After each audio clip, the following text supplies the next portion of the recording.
बेटा घर आ गई, आवा।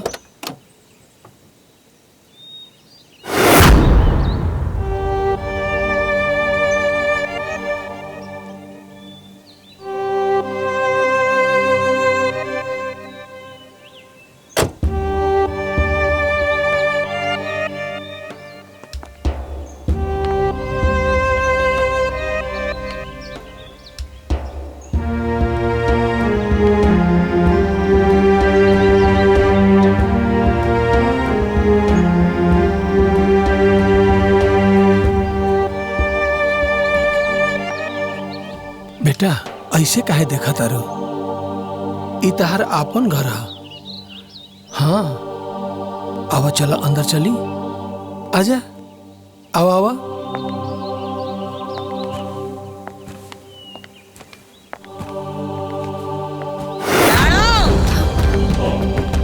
ओइजे अपन कदम रोकला।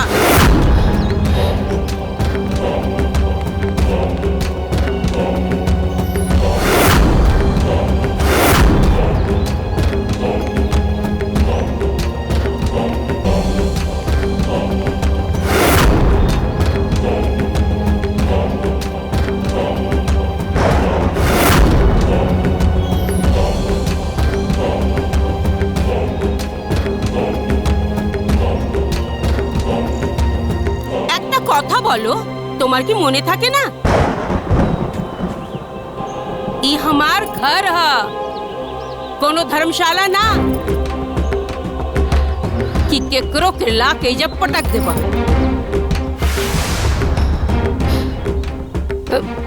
तोरा से हम का कहले रानी कि विधवा से हमनी के कोनो वास्ता ना। तहार इतना हिम्मत कि ओकरा के इजा लेके आ गईला। ई क्या कर रहल बारू? बंदरा से हमनी के कोनो वास्ता नहीं खे। अरे ई हमार बेटी ही आ, तू एकर माई बारू। मुसीबत के समय हम एकरा के नहीं छोड़ सकत, और बेटी की जिम्मेदारी माई बाप के कंधा पर होला।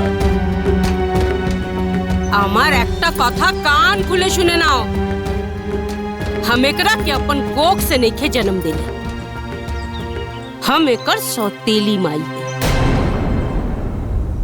सौतेली बेटी की जिम्मेदारी उठावे के हमरा के कोनो शौक नहीं खे। अरे जे पैदा होते ही अपन माई के खा गई, और का भाई तोरा कहला से हम एकर शादी करा देनी, और शादी करौते का भाई ई अभागन सुहागन बनते ही पूरा खानदान के सपचट कर दी, और एक दिन हमनियों के सपचट कर दी। आमार कथाटा मोने राखबे। चुप हो जा, हम कहता नहीं, चुप हो जा कलावती। हमार बेटी के ऊपर मुसीबत के पहाड़ टूटल बा, और तू एकरा के ताना मार के आओ परेशान कर रहल बारू। एक बात कान खोल के सुन ला, ई हमार फैसला बा। हमार बेटी यही रही और यही घर में रही, और एकरा के राखे से केहू रोक नहीं सकत। कह देता नहीं हम।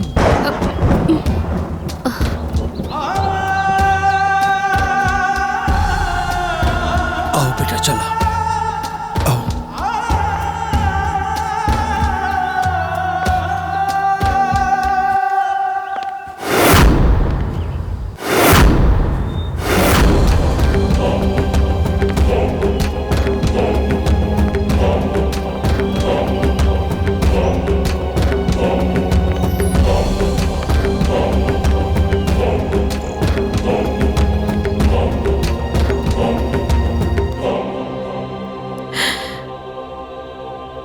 बाबूजी,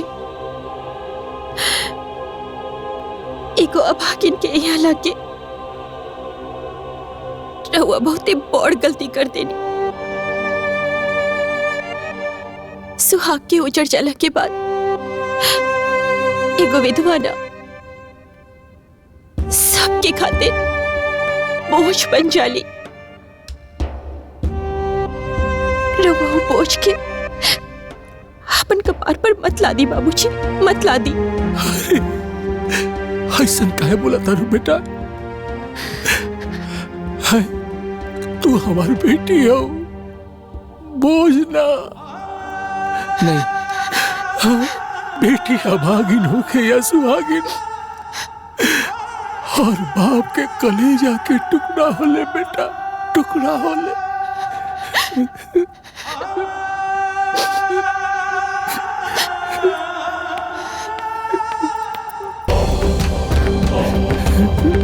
ও মা, এটা কি সর্বনাশ! সর্বনাশ! ছি ছি ছি ছি, हमार बिस्तर के नाश कर देलस। ए जिए, का चाहता नहीं रहुआ? एगो तो तू ये अभागन के हमरे घर में लिए आई, वो भी हमार कमरा में, ऊपर से हमार बिस्तर में बैठा देला। ए सब सोचो करबो ना, एकदम बर्दाश्त ना करब। जल्दी से ये अभागन के हमरे कमरे से दूर लेके जाओ। माँ, हम विधवा जरूर बानी, बाकी हम अछूत ना है। खबरदार, आमा के माँ बोल भी ना, हम तो माई वाई ना है। और रहल अछूत के बाद, तो अछूत से भी बड़का बीमारी बन गई।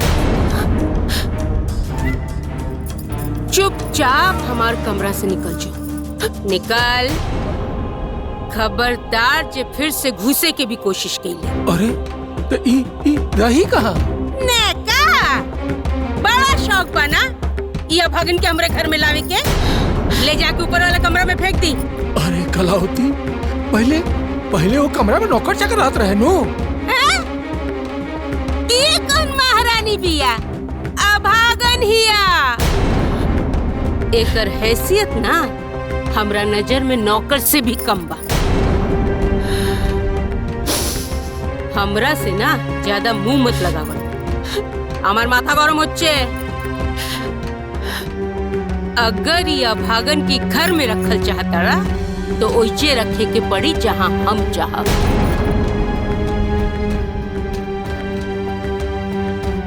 चला, लेके निकला हमरा नजर से दूर। चला चली बाबूजी, माँ जहाँ कहता नहीं हम वहाँ रह जाए। चली।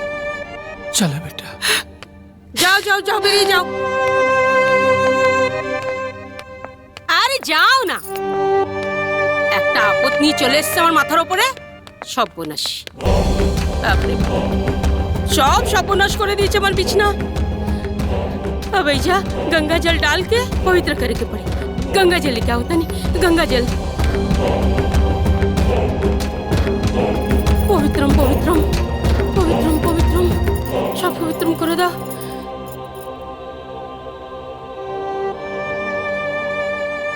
बेटी,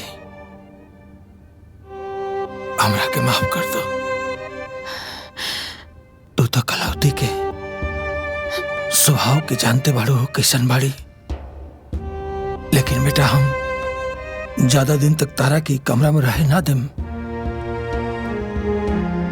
फिलहाल हम मजबूर बानी बेटा, हमरा के माफ कर। बाबूजी, रहुआ काहे हमरा से माफी मांगता नहीं?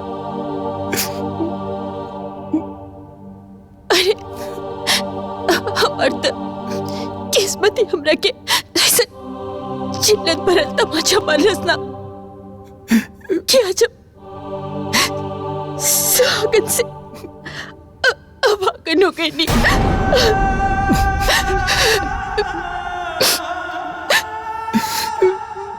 अब ना हमरा के कोनो बात से कोनो फर्क ना पड़ेला।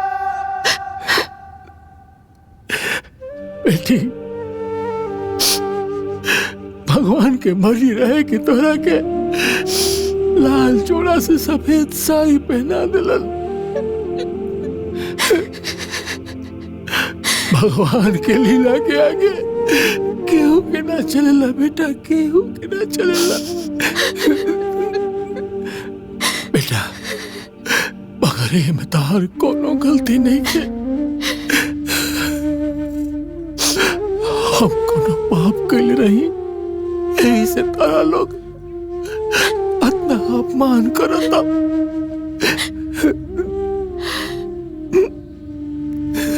बाबूजी, हाँ बेटा, एक औरत के मान सम्मान सब कुछ ना ओकर सिंदूर होला,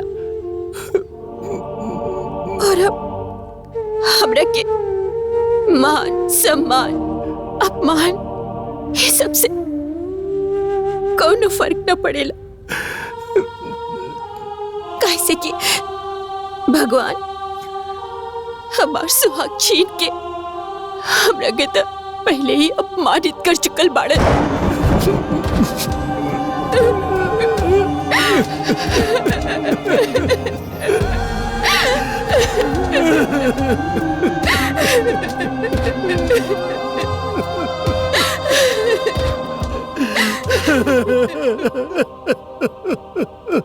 बोल तू की साहस हुआ भागन के ला के हमरे करेजा पे बैठा दिला।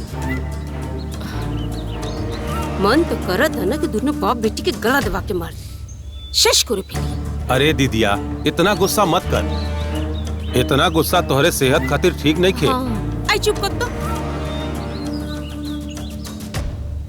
यह सोच सोच के हमार खून जरता कि रात दिन बैठा के ओकरा के जीवन भर खियाए के पड़े। अरे जेकर परछाई से भी हम नफरत करीला, अब ओकरा के जिंदगी भर बैठा के पाले के पड़ी। की अत्याचार कोल ने ठाकुर। ए दीदी, तू हमार बहिन बाड़ू, जेकरा लगे मंथरा और शकुनी से भी बढ़कर दिमाग बा। आ तू घबरात काहे बाड़ू? हाँ। अपना दिमाग के इस्तेमाल कर, इस समस्या के समाधान हो जाए। हाँ। बेशी ना ख्याली को रिश्ता, सीधा सीधा बताओ कि वो भागन के घर से बाहर कैसे फेंकी। আমি সহ্য করতে পারছি না।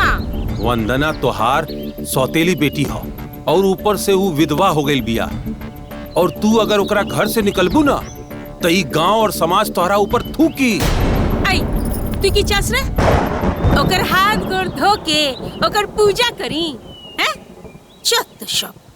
अरे दीदी, भगवान रघुआ के ना बिना मंगले घर में नौकर भेज देले, तू वंदना के घर में नौकर रख ला। अरे ओकरा के नौकर से भी ज्यादा काम करवावा, दिन रात ओकर अपमान करा। अरे तंग होके घर छोड़ के भाग जाई, ये जहर खा के मर जाई। एकदम ठीक कथा। पहली बार जीवन में सही सलाह देले बाड़ू। अब देखा कि ओकरे साथ हम कैसन जुल्म करतानी। अपन किस्मत पे रोई, मौत के गुहार लगाई। देख रे मनुष, एबार आमी तोर की अवस्था करी।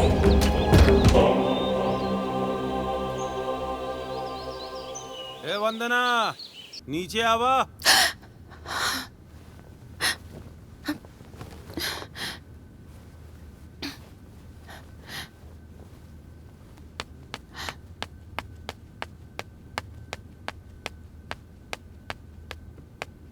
जी मामा जी, रवा बोलवनी है। একটা কথা মাথায় রাখবি, ऐजा केहू से रिश्ता बनावे के कोशिश मत करी। और ये लोग नहीं बुलौले तो के, हम बुलौले बानी।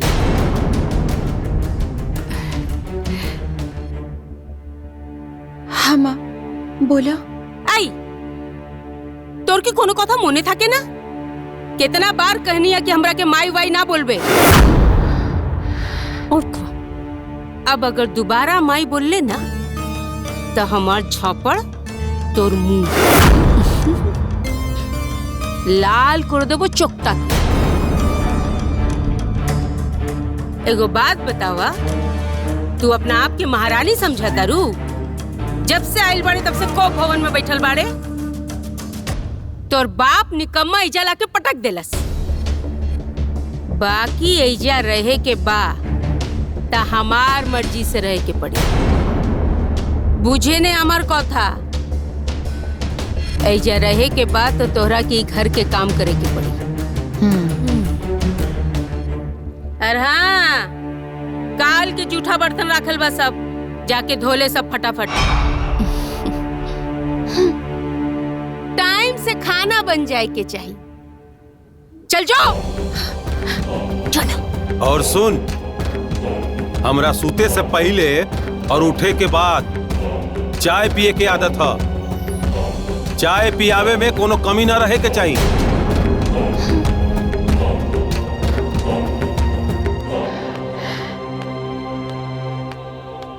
मिले भाई जी, मिले भाई जी,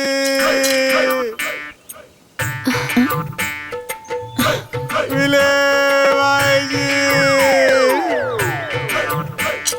मिले भाई जी, मिले भाई जी, मिले भाई जी, मिले भाई जी। दा, हमरा के बिक दा ना। अरे भीख मांगा तारे की धमकी देता रहते। ये हमारी स्टाइल है भीख मांगे के। दा, निकाला।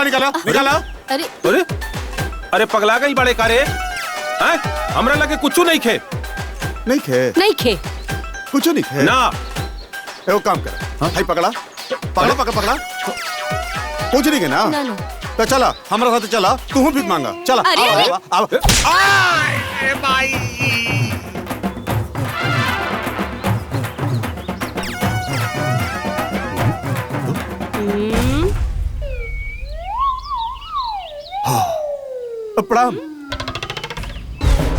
प्रणाम। कतो बार बोले छी आमी, कितना बार कहनिया आपन भूलल दिमाग के इलाज कराओ। कोनो दिन ना जूतो पेटा कोड़ ओ में दिक्कत का बा? अरे राउर मार तो हमरा खातिर आशीर्वाद ना बा। और मनो करत रहेला रहुआ से आशीर्वाद लेवे के। तो एगो काम, रोज सुबह शाम आ जाइए, दुगो छप्पड़ खा के चल जाइए। है ना? हाँ। वाह। अरे हमरो के भी मौका दो झापड़ मारे खातिर। ना सारो के जीजा के बरबा। ए जीजा जी, हाँ। रहुआ सवेरे सवेरे ऐजा कैसे पहुँच गई? हाँ। ये व्यापार हम आइजा। हाँ। अरे हाँ, हम निकल रही हॉस्पिटल खातिर अपन भोले के बीमारी के इलाज करावे खातिर। आइजा कैसे आ गई नी? वही तो। जा हॉस्पिटल जाकर इलाज करावा। जाई? जा पक्का जाई? जाओ। और हई कटोरा तो लेते जा। ना तू ही रखा, तोरा काम आई। बताओ। अरे देखी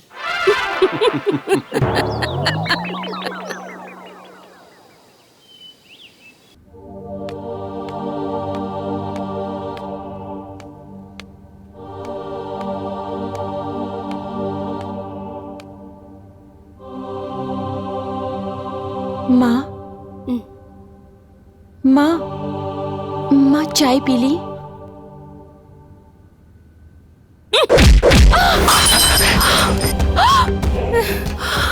शक्कल कार मुंह देखे नीलम।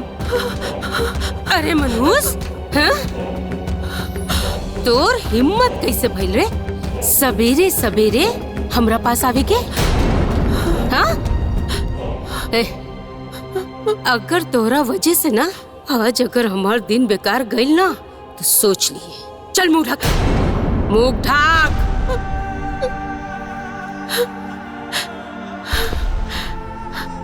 शब्बो नशी। अरे तोर साया भी जेकरा ऊपर पड़ी ना ओकर विनाश हो जाए। अरे तोरा जैसा अभागन के ना मर जाए के चाहिए। और आखिर जी के करबे करे है? और अगर तोरा वजह से हमरा के तन को आज तकलीफ भइल ना तो हम तोरा के जिंदा जला दे। चल निकल हमरे कमरे से। रुक, पहले ये गंदगी साफ कर। ठीक से तन को कुछ न रहे के चाहिए। आमी तोर जीवन निये नेबो। चल।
अपन जान लेवे के कोशिश कर रहल बारू। हमके मर जाई थी बाबूजी, हमके मर जाई थी। इस देखिए हमरा खातिर बोझ बन गई बा। आखिर हम जी के का करब? घर समाज के सबके तना सुन सुन के हम थक चुकल बानी बाबूजी। हमरा के मर जाई थी। अब हम केहू और के ऊपर बोझ नहीं के बनल चाहत। बाबूजी हम समाज के ताना सुन सकेनी, ओकरा के ते बर्दाश्त कर सकेनी, लेकिन आपन लोगन के ताना ना हमारे दिल में छेद करत बा बाबूजी। अपन माँ के सामने हमने के मुंह छुपा के चले के पड़ा था। ऐसा चिल्लत भरल जिंदगी से था अच्छा बा कि हम मर जाए। हमरा में और हिम्मत ना बा। बस कर बंदरा, तू पागल हो गई बारू। बेटा, जीवन में उतार चढ़ाव आवत रहेला। अगर हिम्मत और हौसला रहेला नु तो आदमी भवसागर भी पार कर जाला बेटा।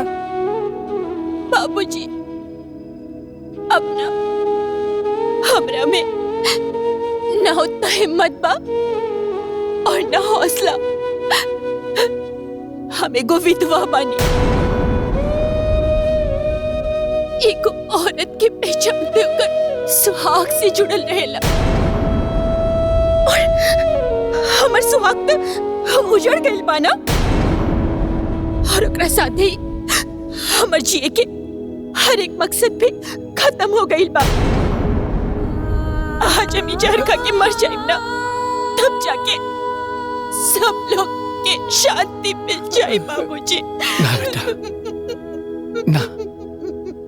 हर इंसान के जीवन चक्र भगवान की मर्जी से एक दिन समाप्त हो जाला। खुद के जान लेवल अधर्म होला। ए बेटा, तारा का लगता? तारा के ऐसा देख के हमरा तकलीफ नहीं के?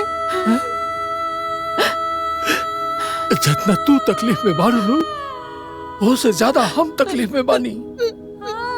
बस ये समस्या के एक वो समाधान बा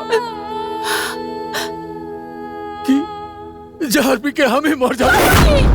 बाबूजी रउआ का कर रहल बानी? हम रउआ के मरद ना देख सकेनी बाबूजी। रउआ के साथ हमारे जीवन के सहारा बा। बेटा, हमरो में इतना हिम्मत नहीं के कि अपन बेटी के कंधा दे सकी। हाँ, खबरदार जी, तू मरी के कोशिश कर लो। खा खा हमार कसम, खा खा तू। आज के बाद तू ऐसे कबो न करबो। एक बात और बेटा, हालात चाहे भी रहे, तू हमेशा खुश रहे की कोशिश करबो ना बेटा। बाबूजी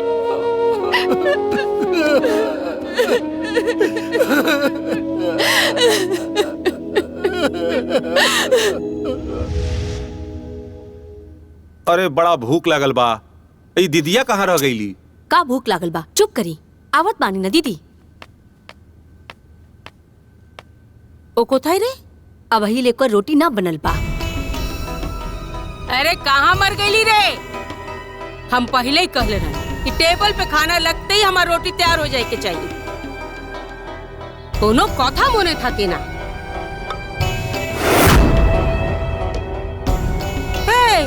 ई का ड्रामा बा? मुंह काहे कोले बड़े? हमरा से कैसन पर्दा? ने का? माँ, रउआ ही हमरा के हिदायत देले बानी ना कि हमरा जैसन अपशगुन के चेहरा देख के राउर दिन खराब हो जाला। ए, तेज मत बन, न तो मार के ना लोला कुछ। हम तोरा से का कहले रहनी रे कि सवेरे सवेरे अपनी मनहूस चेहरा हमरा के ना दिखाइए। किछु ढुकलो माथा है? अरे दीदी छोड़ी ना, बैठ के खाना खाए, बैठी। दा रोटी दा। बस एक हो।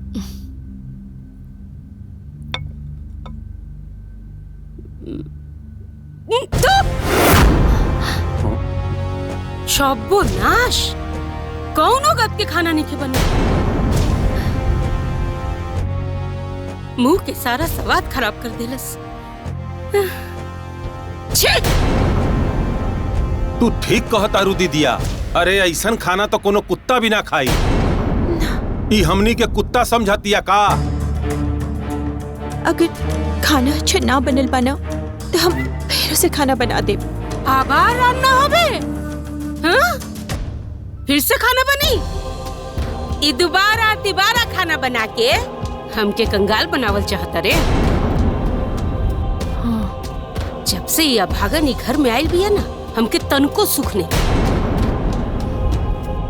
ना आज के तो कुछ छोड़बो ना। मार अरे दीदी, दीदी मार देले सीढ़िया भागना। अरे रुका। अरे बाप रे मागो। अरे बाप रे।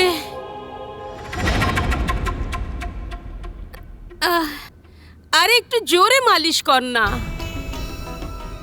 तोरा हाथ में दम नहीं थे का? तोरे वजह से भइल बा कल मुही।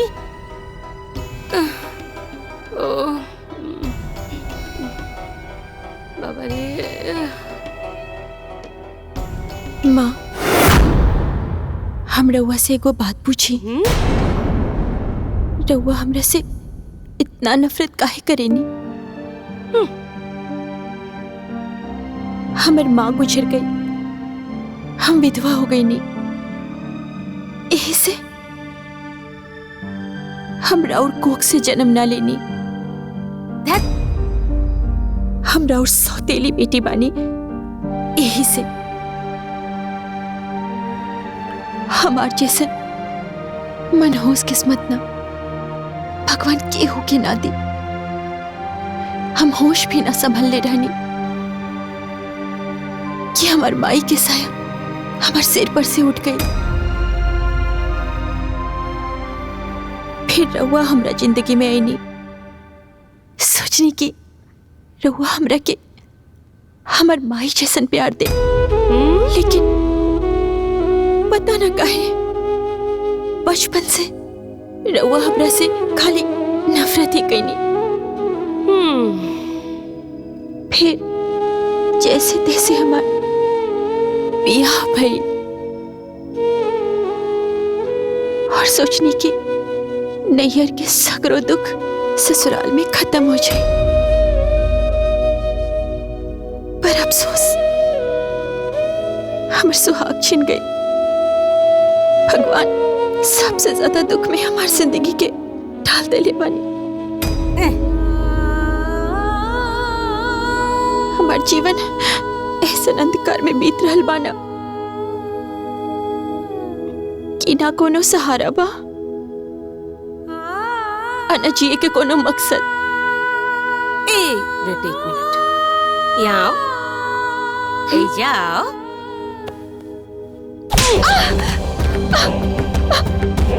का रे हैं?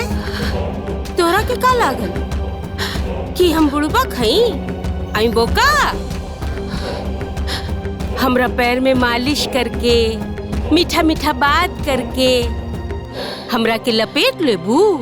हम सब बुझतानी, सब बुझी अमी। अरे तो ड्रामा में हम फंसे वाला नहीं की। एगो बात याद रख, ना तोरा संगे हमार कोनो रिश्ता बा जन हम तोरा के प्यार के।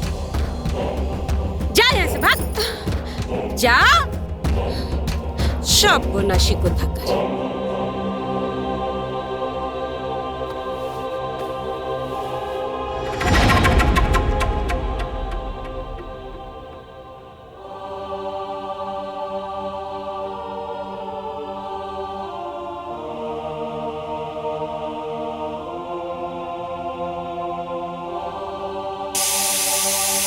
बाप रे, कुकर सीटी दे देला।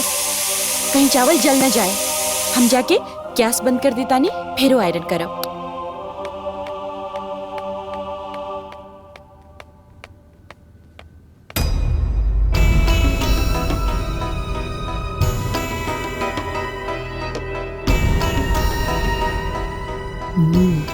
ये अच्छा मौका बा, अब एकर औकात बताई।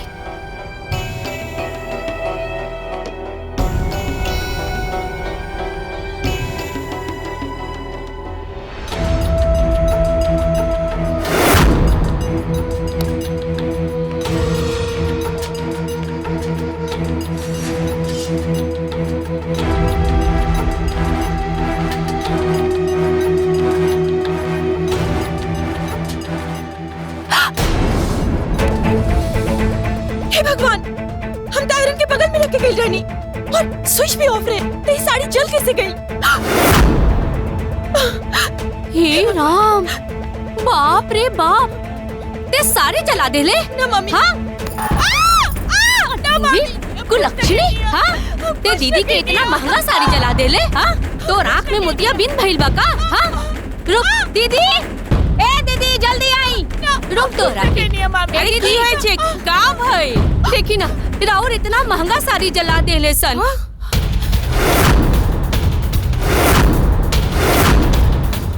माँ, हम कसम खा के कहता नहीं, हम स्विच ऑफ करके गई रानी। हमरा के ना पता बाकी कैसे जल गई। तो रह तो शाव होएगा छे। एक तो हमार इतना महंगा साड़ी जला देले, ऊपर से झूठ बोल रहल बाड़े। ना, हम झूठ ना बोल रहल बानी माँ। इमे तोर गलती ना है, तोहर बाप के गलती है। तोरा जैसन मुसीबत के ला के हमरे कपारे पे बैठा देला सा। छोड़ब ना हम तोरा, छोड़बो ना, छोड़बो ना। ना माँ, हम कुछ न कहनी है। हम कसम खा के कहता नहीं, हम कुछ न कहनी है।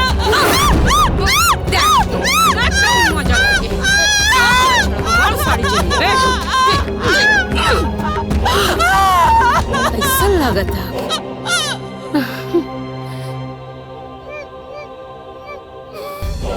আমার একটা কথা कान खुले सुने ने। अब अगर कौनो काम में तन को गलती भई तो गरम तेल में डाल के जिंदा जला दे। शाबाशी को चलो बौदी।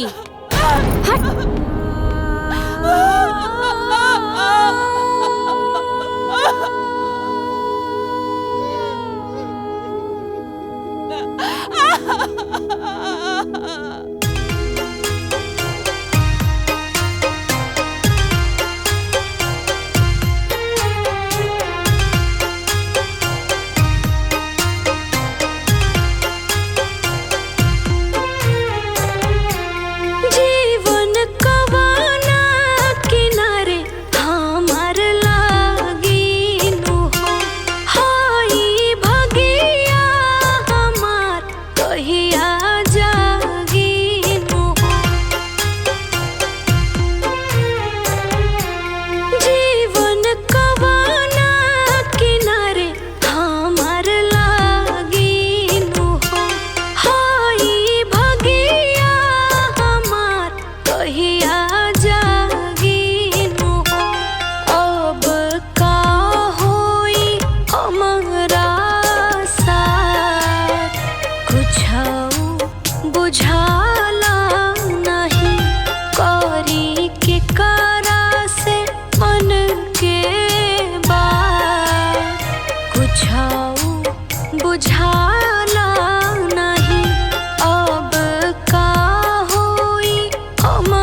मामा ठाकुर। अरे जितना तेरा लगे धन बा सब निकाल निकाल। जग्गा डाकू के तोहरा पर बहुत दिन से नजर रहे, पकड़ में तू आ जाए। चल निकाल। जग्गा डाकू, अरे आज इनका फिर दौरा पड़ल बा। दीदी दीदी दीदिया, ए दीदिया, दीदिया, ए दीदिया। तोरा के तो हमरा से तेरा बाप ना बचाए पड़ी है, तार दीदिया का करी है? चल निकाल माल, सब माल निकाल। चल चल निकाल निकाल सब, चल निकाल। अरे हमरा लगे कुछ नहीं खे। बैठ बैठ बैठ, लाओ चल निकाल निकाल। हमरा लगे कुछ नहीं खे। अरे हम तो खुद दीदिया के टुकड़ा पर पड़ता नहीं। दीदिया के पैसा पे पलाप पसात बने, तब काहे इतना बन ठन के बैठल बड़े रे? अरे कुछ नहीं खे। चल बैठ बैठ, चल बैठ बैठ बैठ। लाओ लाओ लाओ लाओ लाओ लाओ दे। करनी ना धरनी, नाम बस सुहरनी। इतना बन ठन के बैठल बाड़ी, हीरोइन बाड़ी तू। चल निकाल दीदिया, निकाल। ये सब हमार बा। अरे तहार बात तो अब हमार हो गई, निकाला।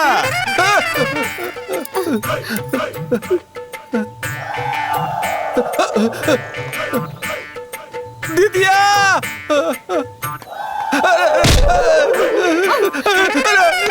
अरे बाप रे,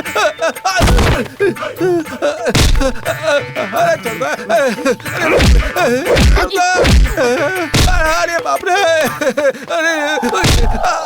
अरे दीदिया, अरे जल्दी आओ, ये पगला हमके जान से मार दी। दीदिया, अरे बाप रे। दीदिया, बुलाओ दीदिया के, बुलाओ ना। हमके जाए ना। अरे हम अभी पगला के साथ जा रहा हूँ। अरे बाप रे, ये तो जान से मार दी हमके। अरे सरवा इस जन्म में तका, अगले जन्म में भी तोहर पीछा ना छोड़ब। आवत अली, आओ। अरे रुक रे, अरे रुक रे सरऊ। अच्छा भइल कि वो पगला हिजा से चल गई, ना तो एक न एक दिन न दीदी हम सब के जान ले लेत। वैसे भी वो पगलेट बाना हमार स्वामी जी के हिजा से भगा देलस। पता ना वो घरे ठीक से खाद पियत हुई कि ना। ए जा रहले तो उनकरा के फोकट में खाए के मिल जाते रहे बैठे बैठे। एकदम सत्य कथा बौदी। की होय छे? अरे ई चोखा नियन मुंह बना के कहाँ से आ रहल बानी? केहू मर गइल बा का? एक तो बिजनेस घाटा में चलता, ऊपर से तहार जहर जैसन बात सुन के दिमागे खराब हो जाता हमारा। अरे तो बताई ना का भइल बा? का बताई तारा के? जॉन बिजनेस अच्छा से चलत रहे, अचानक घाटा में चले लगा। जाना तारू, यह महीना में 25 लाख के नुकसान भइल बा।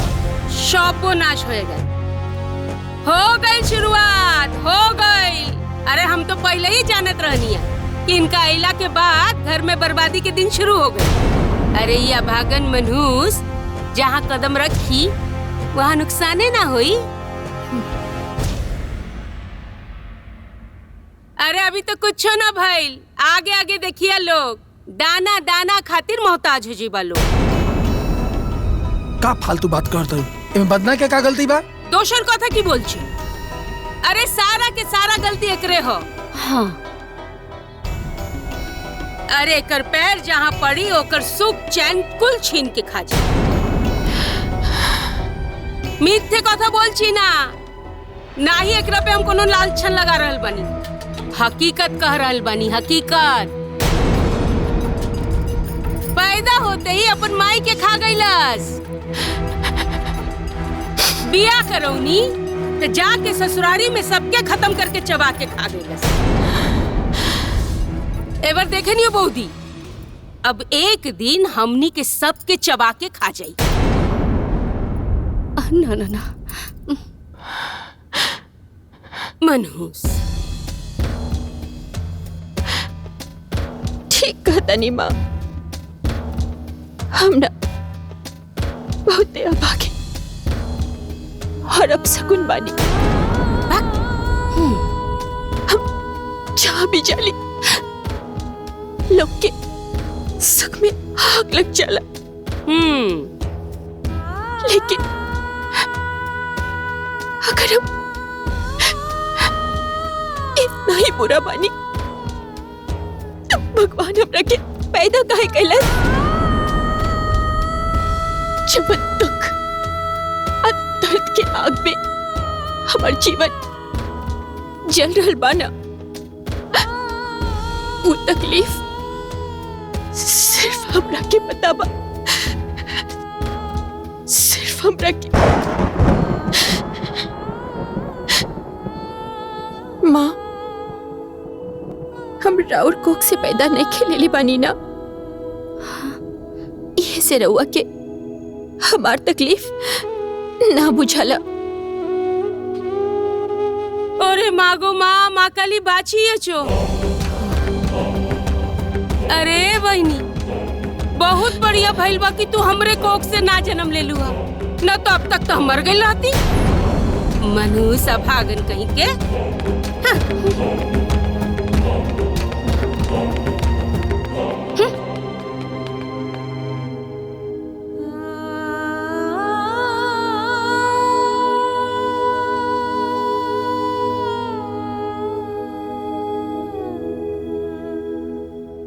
देख लेली दीदी, भैया के अपन बर्बादी नजर ना आ रहल बा। वो अभागन के वजह से नुकसान पे नुकसान हो रहल बा, फिर भी भैया ओकर ही पक्ष ले रहल बाड़न। दीदी रउआ कुछ करी, न तो मनहूस के वजह से ना हम सब कहीं के न रहब, सब कुछ बर्बाद हो जाई। तुम ही चिंता करो ना बौदी, हम अभागन के ऐसन हाल करब, जिंदगी में ऐसन जहर के काटा बोए वो अपन जख्म देखत देखत मर जाए। मनहूस चंदा, अरे खुश रहा बेटा, खुश रहा। का हाल बा? शोती, ये तो सच में बड़ा खुशी की बात बा। चंदा की विदाई खातिर राजी हो गई बड़े। अच्छा ठीक बा, हम काले भोरे भोरे बाबूजी के भेज के तोहर विदाई करवा ले, ठीक ना? ठीक है। हम जाके पता क्या बतानी। ठीक बा, हम जाची हमार बेटी आ रहल बिया।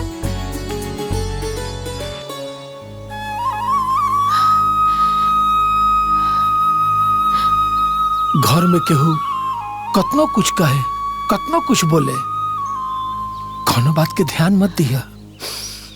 जब परिस्थिति अनुकूल ना रहले नु बेटा, तो आदमी के शांत रहे के चाहिए। देखिए, एक दिन भगवान सब ठीक कर दिए। हाँ बेटा। बाबा रे बाबा, की हालत। राउर एके गो बेटी नहीं थे जे एकरे फेरा में पड़ल रही दिन भर। चंदा के फोन आइल रहे का? ओकर ससुराल वाला विदाई खातिर तैयार हो गइल बड़े हैं। देखी, कौनो गड़बड़ ना होके के चाहिए। हमार बेटी शादी के बाद पहली बार नैहर आ रहल बिया। शौक्का ले गिए, मतलब सवेरे सवेरे जाके हमार बेटी के विदाई करा के लिए आए। अरे ये तो खुशी के बात बा, तो चिंता मत करो, कल सवेरे सवेरे जाके हम चंदा के ले आए। हाँ माँ, ये तो बहुत ही खुशी के बात बा कि हमार छोटकी बहन आ रहल बिया। ने कम, चंदा हमार बेटी हिया, तार कोनो बहन वहन ना हिया। और खबरदार जोन हमार बेटी पे अपन परछाई देली, मने थाकबे, समझा दी।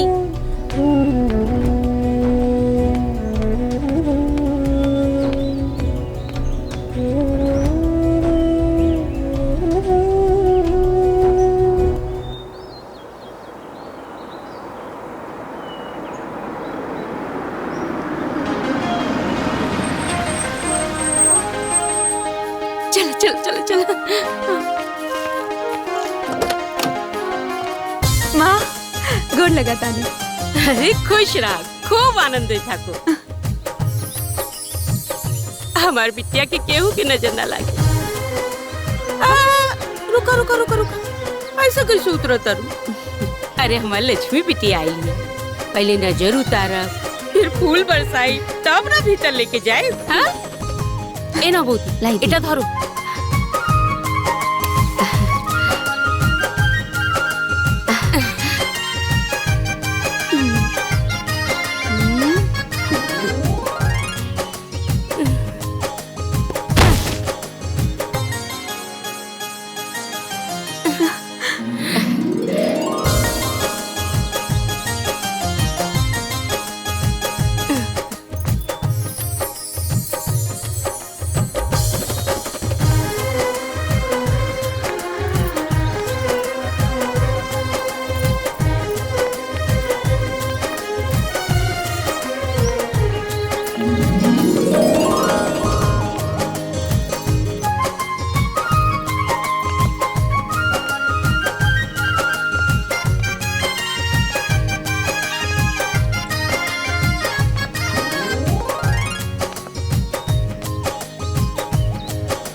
ए अभागन, कहाँ जात बड़ी रे? कपड़ा सुखाबे जा रहल बानी। कपड़ा उपड़ा ना बाद में सुखा ली है। चल पहले ही जाओ, चल जल्दी आ, बैठ। और ये नाखून पालिश ना हमरा पैर में लगाओ, ले जल्दी लगाओ।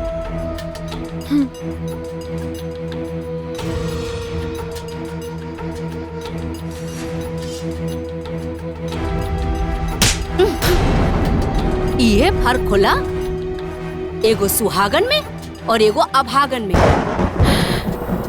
हमरा के देख ले, हम तो सोलहो सिंगार कर सकतानी, बाकी तू तोहरा नसीब में ई सब नइखे, काहे कि तू एगो विधवा अभागिन बाड़े।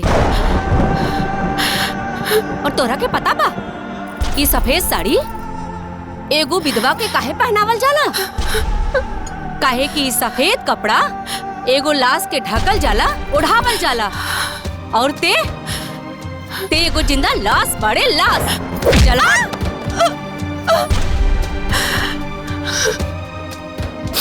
ई नाखून पालिश तो हम तोहरा के ना तोर औकात दिखावे खातिर लगवौनी। हाँ चल जाओ यहाँ से।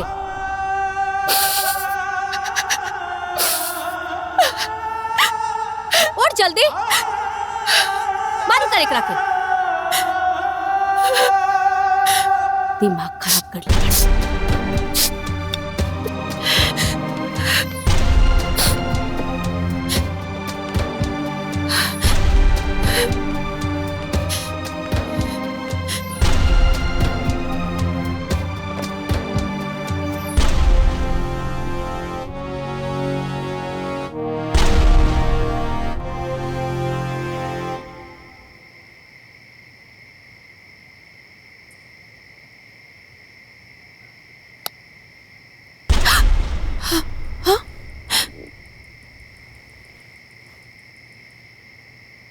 लाइट काहे ऑन कर देनी? अभी माँ देखी ना तो बहुत ही गुस्सा करी। तोरा साथ इतना अत्याचार होता, इतना बुरा व्यवहार केहू जानवर के साथ भी न करेला। तू इतना काहे बर्दाश्त करेलू? तू विरोध करा ना इस सब बात के। तू ही घर के बेटी हो, विधवा हो गईलू तो का भइल? तोहार भी पूरा हक बा ई घर पे। माई के कारण तोहरा ही अंधकार में रह के पड़ेला, रूखा सूखा नमक रोटी खाए के पड़ेला। तू कब तक सहबुई? तू कब तक सहबुई जुर्म के? बोला ना। तोहरा साथे इतना दुर्व्यवहार करे वाली वो माई ना है, वो राक्षसनी ही है। कैसे कि तू सौतेली बेटी जबान। ई चंदा, माई के बारे में ना ऐसे ना बोलल जाला। माई तो माई होली ना, चाहे अपन होखी या सौतेली। और माई के द्वारा दिहल प्यार या फिर मार, दोनों ही हमरा के खुशी खुशी मंजूर बा। तू ऐसे काहे सोचे ताड़ू दीदी? तू विधवा हो, कौनो गुनाह न कैले बाड़ू। तोहरा आगे पूरा जिंदगी बचल बा। पता बा चंदा, एगो शादीशुदा औरत के जीवन जिए के मकसद सारा खुशी ओकर सुहाग से होला।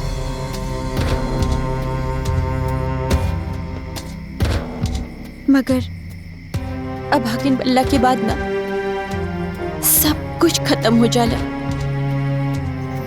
शरीर में सांस तो चलेला, मगर ये आत्मा ना मर जाला। एगो विधवा औरत के सारा इच्छा, प्रेम, होकर जीवन, सब कुछ होकर पति से जुड़ल रहेला। और मांग उजड़ जाला के बाद ना पति के साथे सारा खुशी मिट्टी में उन्हें दफन हो जाला। एगो अभागिन के पास बचेला ना तो सिर्फ समाज के ताना, अपमान, दुख, पीड़ा और खालीपन। ए चंदा, तू यहाँ से चल जा, न तो माई देख ली ना तो हमारी पीड़ा और बढ़ जाए। हम जैसे भी बानी, जैसे जी रहल बानी, सब कुछ ठीक बा। तू हमरा के हमारे हालत पे छोड़ दा। तू यहाँ से चल जा, चल जा चंदा।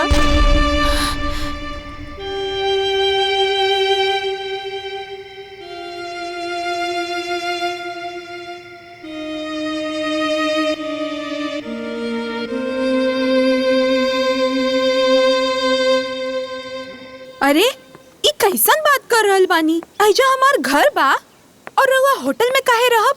हम कुछ नइखे जानत।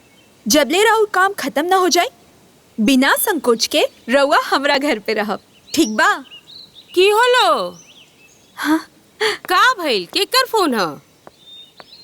तोहर दामाद के दोस्त हवे, अमेरिका में रहेलन और बहुत बड़ दवा की कंपनी में काम करेलन। एजा ई गांव में उनकरा के कुछ रिसर्च करे के बा, पर वो होटल में रहे के कहत रहले। हम मना कर देनी कि जब हमार घर बटले बा तो होटल में रहे के का जरूरत बा। एकदम ठीक करेछो। पर तू इजाजत दे दे तो ता। एते जियेश करर की अछि, इजाजत के कोनो जरूरत नहीं की। अरे दामाद जी के दोस्त बाड़न तो दमादे जी ना भइलन। देखे ना, एकदम बुला। अरे इतना बड़ा घर बा तो होटल में रहे के का जरूरत बा? एटा की ठीक हवे ना? बुला ला। ठीक बा माँ, हम उनकरा के बता देता नहीं। हाँ। ठीक बा।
आय शाबुनशी। मेहमान कैसे काहे दरवाजा पे खड़ा करके रख ले बाड़ू? हटाओ जैसे। माई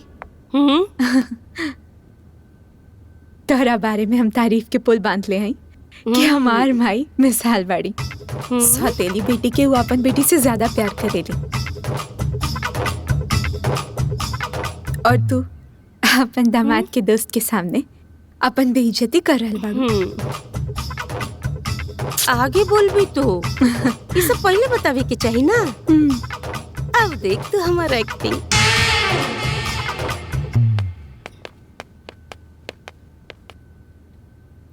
बिटिया, मेहमान भगवान के समान होला, ऊपर से दामाद जी के दोस्त बड़न।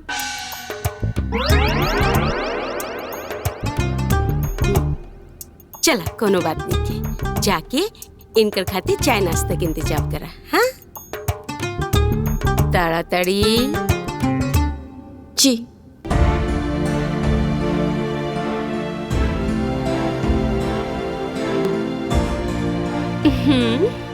अरे ऐशो, अरे आवा आवा, आश आश।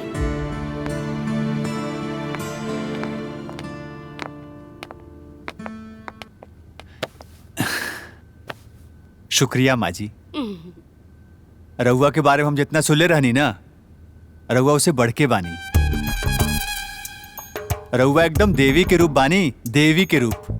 अरे बाबा ताई ना की।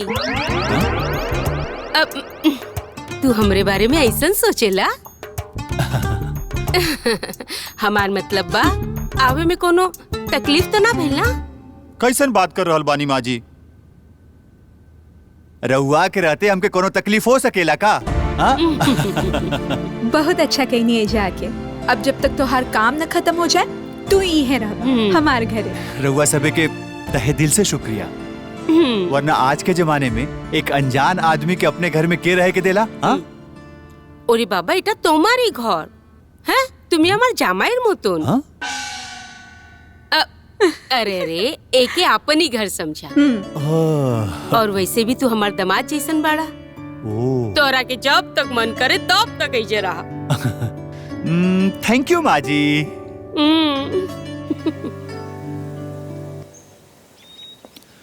वंदना के विधवा के रूप में देख के हमके बहुत तकलीफ हो रहा बा। दीदी की यह दुख दूर करे खातिर तो हम तोहरा के हिजा बुलावनी हा कि तू हमार पति देव के दोस्त हवा। झूठ मूठ के? वो काहे खातिर? हम जाने तानी कि तू कॉलेज टाइम से वंदना दीदी से बहुत प्यार करेला, पर कहीं ना कहीं दीदी के डर के कारण तू अपन प्यार के इजहार न कर पावला। वंदना भी तापन प्यार की इजहार हमसे ना कही नहीं। एक तरफा प्यार सिर्फ दिल में हो खेला, वो कोनो मंजिल तक ना पहुंचेला। फिर वंदना की शादी हो गई और वो अपने जिंदगी में आगे बढ़ गई नहीं, और अब हम भी अपनी जिंदगी में आगे बढ़ चुकल बानी। अच्छा, जिंदगी में आगे बढ़ गई बाड़ा, फिर आज तक शादी काहे न कैला तू? हम अच्छे से जानत तानी कि तू आज भी वंदना दीदी से बहुत प्यार करेला। सिर्फ हमरा प्यार कैला से का होके वाला बा? जब प्यार के अपन प्यार ना मिलेला ना, तब बहुत तकलीफ होखेला। पर प्यार में हार मानल जाला भी तो तकलीफ देवेला ना। देखा किशन, अगर तू हमार बहन से सच्चा प्यार करेला तो उनकर तकलीफ के साथ खड़ा रह के उनकर साथ दा, उनकर बेरंग जिंदगी में प्यार के रंग भर दा।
ए कलमुही, आज के खाना एकदम बढ़िया बने के चाहिए।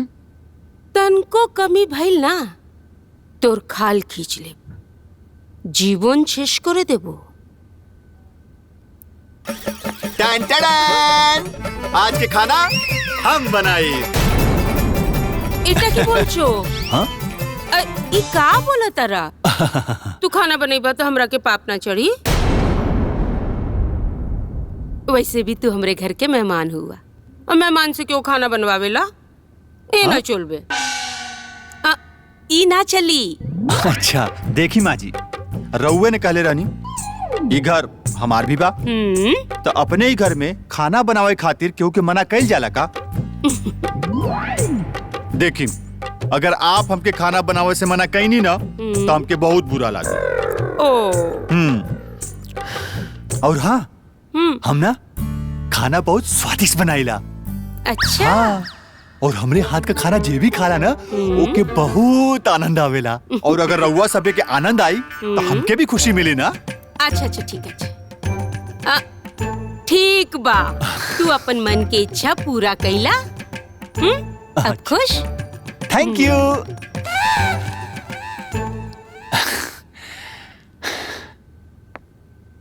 दाड़ा, तू कहाँ जाता रो? जाके खाना बनावे में इनकर मदद करा, कौनो गड़बड़ ना होके के चाहिए जी। नाले जानिस तो मके।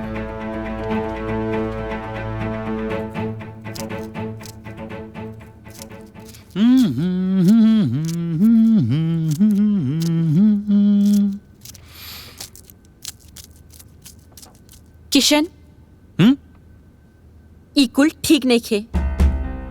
हमरा के बहुत अच्छा से पता बा कि तू एजा काहे आइल बड़ा। काहे आइल बानी?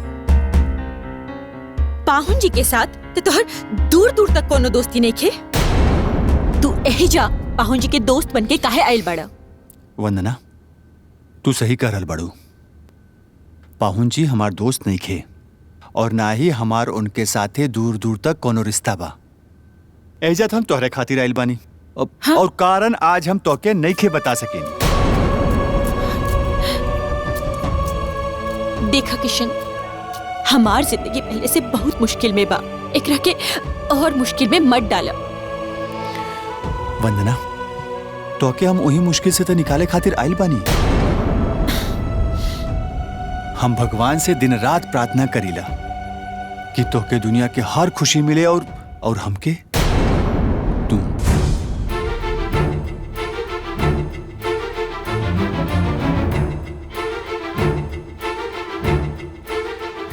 वंदना, एक बार हम अपने प्यार के इजहार ना करके आज तक पछता रहल बानी।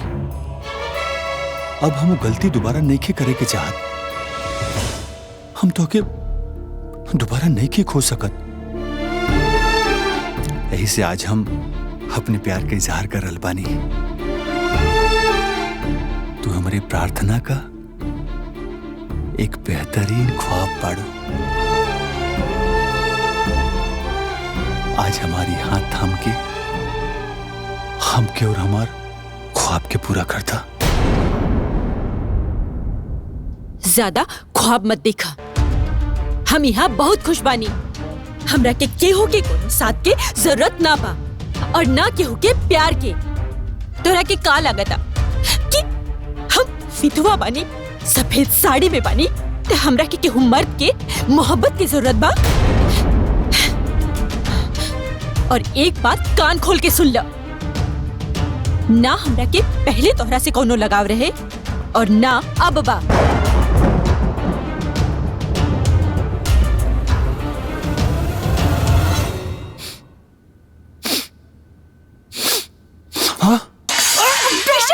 पागल हो गई बड़ा?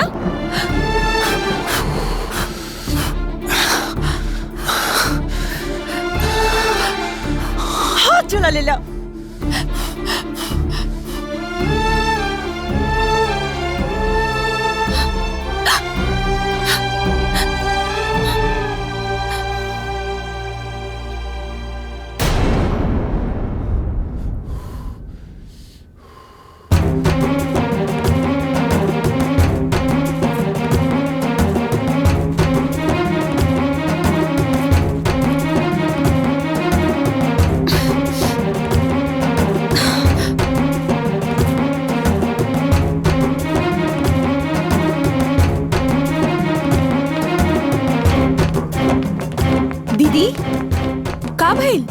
इतना परेशान काहे बाड़ू? ई रमल हम जाके अपन दोस्त के हाथ में लगा द। खाना बनावे टाइम ओकर हाथ जल गए रहे।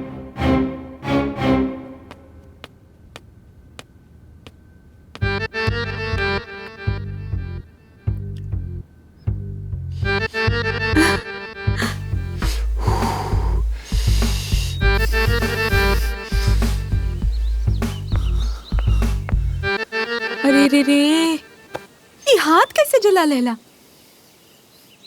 हाथ जले के करा के फिकर बा। यहाँ तब हमार दिल जल रहा बा। का भाई ऐसे काहे बोलत बाड़ा? वंदना हमसे साफ साफ कह देली है कि ना तो हमसे वो पहले प्यार करत रहली, ना तो अब प्यार कर सकेली। उनकरा के हमसे कौनो लगाव नहीं के। दीदी के तोहरा से कितना लगाव बा ई साफ साफ दिख रहल बा। कैसे? तोहारी दर्द देख के वो बेचैन हो गईली।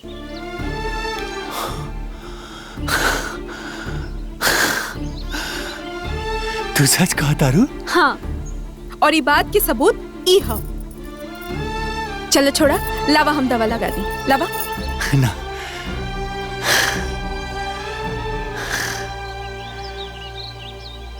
वंदना के दिल में अपन प्यार जगावे खातिर ना हम ऐसे हजार दर्द सह सकीला चंदा।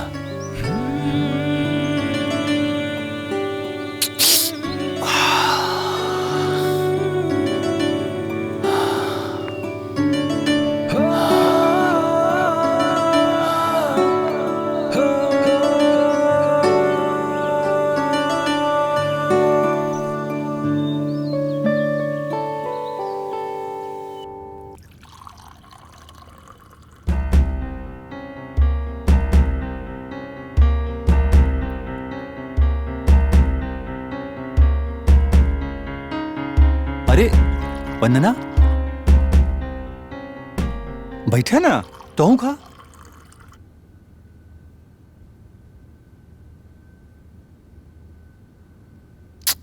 ई छोड़ा दा हमके। तू बैठा।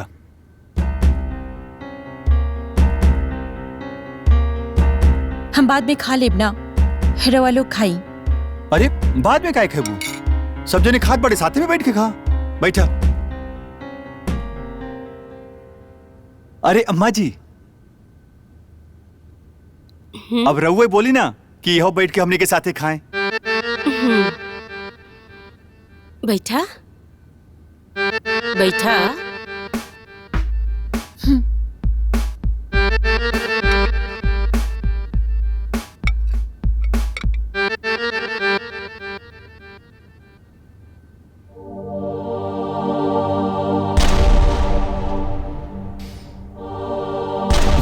खा।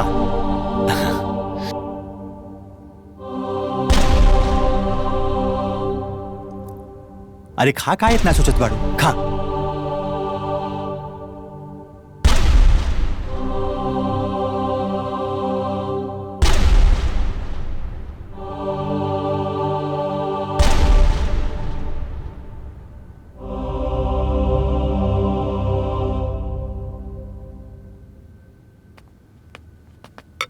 करे कलमुही,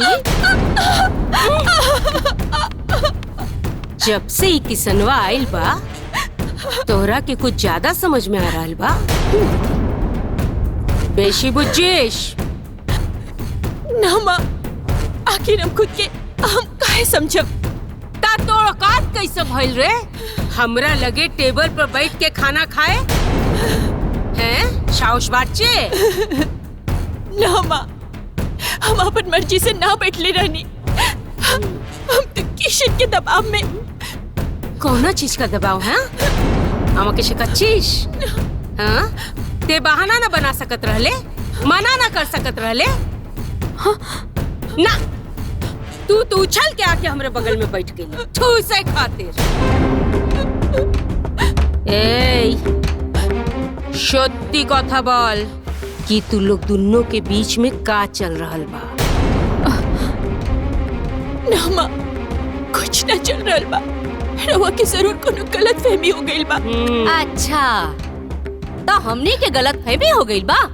ये बताओ, अगर तोहनी दोनों के बीच में कुछ ना बा तो किशन तोर हर काम खुद काहे करेला और जब देखा तोहरे आगे पीछे नाचत रहेला। दीदी, हमरा के त लागता ना इहे ओकरा ऊपर जादू टोना कैले बिया और हमनी के पीठ पीछे गुल खिलावत बिया। पूछी? তুমি ঠিক বলছো বৌদি, ঠিক বলছো। ई अभागन जौना दिन से किसना के देखले बिया, एकरे मुंह से लार ए सच सच बोल, तोर और ओकरा बीच में कौनो नाजायज संबंध त नइखे भाई? तू विधवा के साथे साथे बच्चलन भी निकलवे, एकर अंदाजा हमरा के ना रही। हाँ? আমি সহ্য করতে পারছি না বৌদি, মা কাহে না জালে। চলো चलिए दीदी।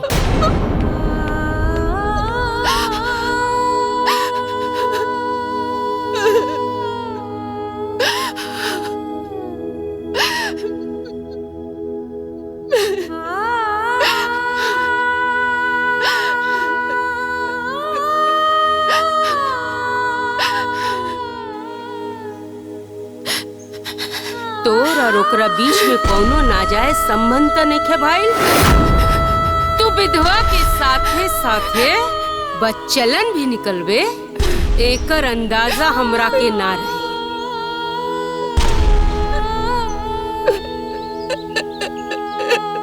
वंदना,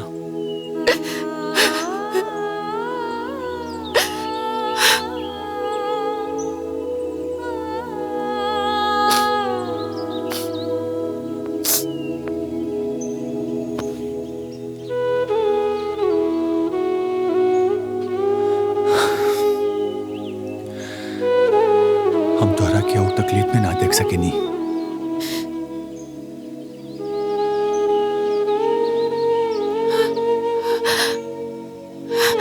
हमरे खातिर तोहारी आंसू बहुत अनमोल बा। एक ऐसी जाया मत करा।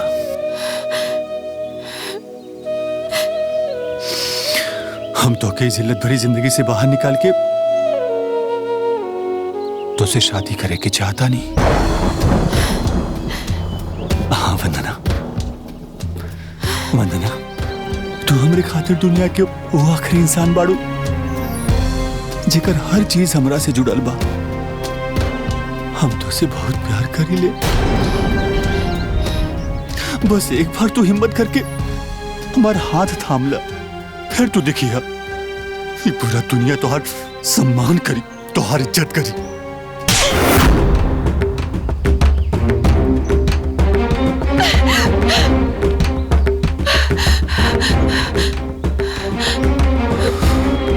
अरे कवन इज्जत, कवन प्यार। तोरा से ना तो हम पहले प्यार करत रहनी और ना अब करेनी। कोनो वास्ता नहीं खे। तोरा वजह से हमारी बचन कुछ इज्जत में नीलाम हो गई। तोरा से हम कब कहनी है हमरा के तोहार जरूरत बा,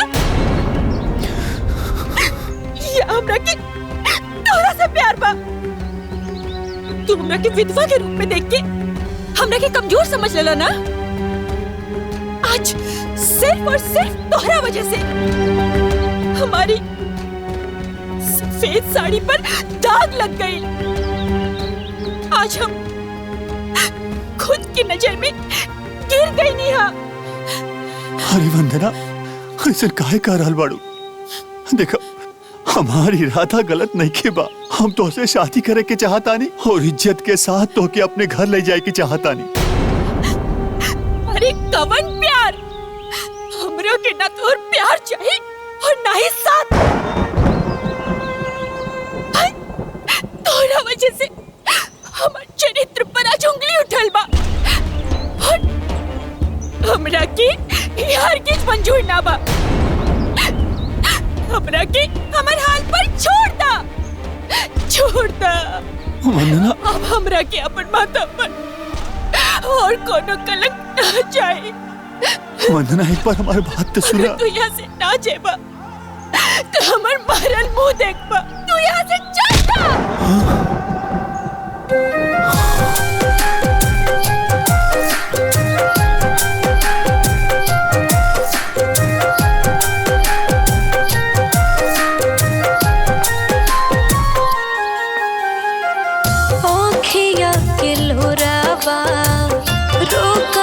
रोकात नइखे बानी मजबूर हमके कुछो बुझात नइखे।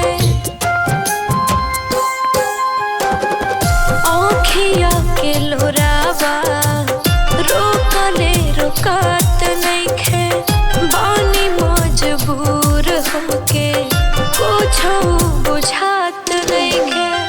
लागतानी चूर चूर भइल दिल के अरमान हो।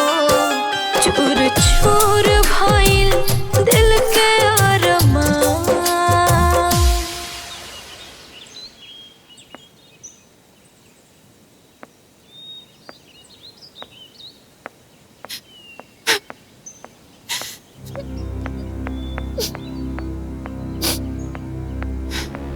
वाह दीदी वाह, जौन इंसान तोहरा से प्यार करेला तोहरा खातिर पूरा दुनिया से लड़ेला तैयार बा, ओकरा के तू थप्पड़ मार के भगा देलू। हा चुप हो जा चंदा। हम अब अपन और बदनामी ना चाहतानी। कैसन बदनामी दीदी? और एक बात बतावा, किशन के घर में आवे से पहले तुम्हारी घर में कौन इज्जत करत रहे? केहू ना? फिर भी तू उ लोग के बारे में काहे सोचताड़ू? तू कहल का चाहताड़ू? देखा चंदा, हम ऐसे ही बहुत परेशान बानी। हमरा के और परेशान मत करो। और ये परेशानी की वजह किशन है ना? है ना? दीदी हम जानता नहीं कि तू किशन से प्यार करेलू। तू पागल हो गई बाड़ू। हम किशन से प्यार ना करेनी। हम अगर किशन के प्यार कबूल कर लेनी ना, इस समाज हमरा के उल्टा कही, कुलक्षणी कही, हमारी जिंदगी बर्बाद कर दी, नर्क बना दी। और हम ये हरगिज न चाह कि किशन की जिंदगी बर्बाद हो जाए और फिर जिंदगी नर्क बन जाए। भले ही हमार पूरा जिंदगी किशन की याद में होकर मोहब्बत के विरह में बीत काहे ना जाए, लेकिन किशन की जिंदगी हम नर्क ना बना सकेनी। हम ओकर जिंदगी बर्बाद ना कर सकेनी। मतलब तो किशन से प्यार करेलू? बोला दीदी, अब झूठ मत बोला हमरा से। तुम्हारी बेचैनी बेसुकुनी चीख चीख के कहा था कि तू किशन से प्यार करेलू। हाँ चिंता, हाँ हमरा के किशन से प्यार बा। हम ओकरा से बहुत प्यार करेनी, बहुत प्यार। लेकिन समाज के ना हम दोनों के ई प्यार कबो मंजूर ना हुई। हम ओकरा के दुख ना दे सकेनी। हमनी दोनों के प्यार के कोनो मंजिल लेके, कोनो मंजिल लेके चंदा। ऐसे एक दूसरे से दूर रहे में भलाई बा। काहे कि ई समाज ई रिश्ता के कबो ना अपना सकेला, कबो ना अपना सकेला। बस एक बार हमारा हाथ थाम के तो देखा।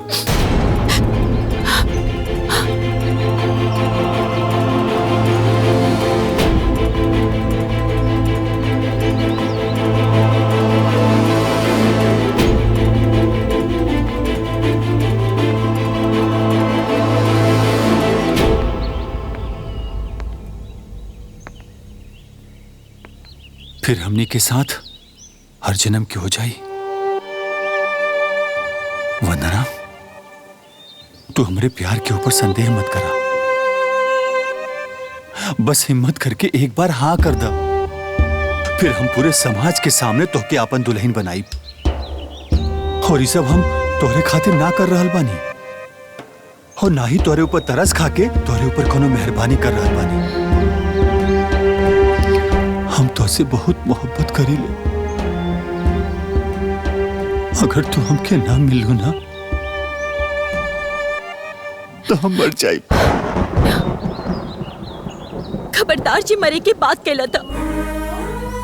तुहार हर एक सांस हमरा खातिर अनमोल बा किशन। वंदना, हम तोहरे हर एक सांस में अपन सांस जोड़ के जिए के चाहता नहीं। हमार मोहब्बत अपना के हमके जिए की इजाजत दे दा।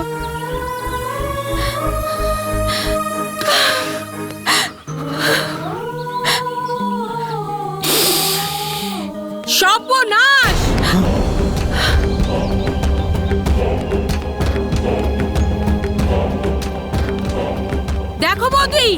देखो बौदी केमन लीला चलছে गो।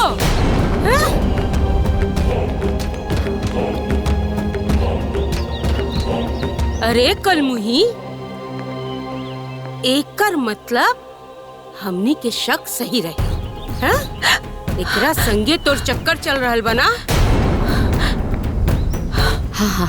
अरे ये सब देखे से पहले हम मर काहे ना गई। अरे ठाकुर तूले ना आओ। एक गैर मर्द के संगे लिपटा चिपटी करत। अरे तोर इतना हिम्मत।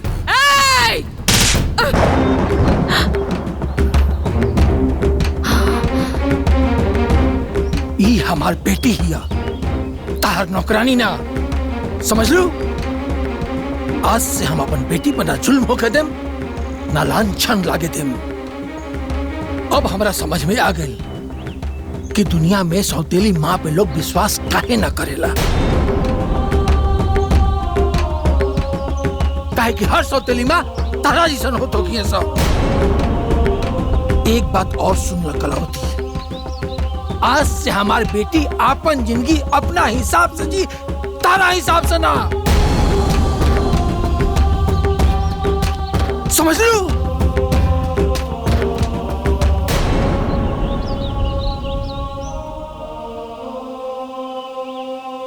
बेटा, ये रिश्ता हमरा मंजूर बा।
कहेला सुख दुख के दिनवा हो आवत जात रहेला।